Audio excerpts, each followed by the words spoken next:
C'était un petit garçon fragile. Il toussait souvent, il dormait mal, et il avait peur quand sa mère quittait la chambre le soir. Personne ne se doutait encore que ce petit garçon passerait sa vie à écouter le temps. Il ne jouait pas comme les autres, il observait. Il retenait des détails inutiles aux yeux des adultes, une odeur, une voix, une lumière sur un mur.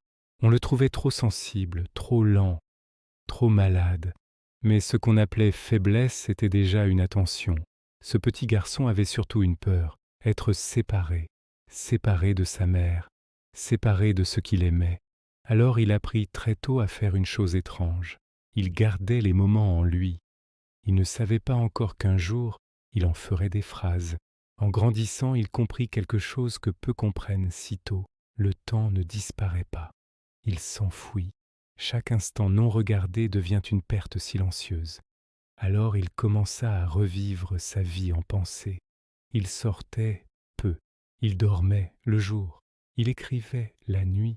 Le monde le croyait absent. Il était en réalité ailleurs, dans ce qui avait été vécu sans être compris. À ce moment-là seulement, ce petit garçon s'appelait Marcel Proust. Il comprit que nous vivons trop vite pour savoir ce que nous ressentons, que l'amour se comprend souvent après, que le bonheur n'est visible qu'en mémoire. Alors il écrivit, non pas pour raconter sa vie, mais pour retrouver ce qui avait été perdu en la vivant. Lire Proust, ce n'est pas difficile, c'est inconfortable, parce qu'il nous oblige à ralentir, à sentir ce que nous avons laissé passer, à regarder notre propre vie avec retard. Proust n'écrit pas pour impressionner, il écrit pour sauver quelque chose, une sensation, un instant, une vérité intime. Il écrit comme on retient quelqu'un qui s'éloigne.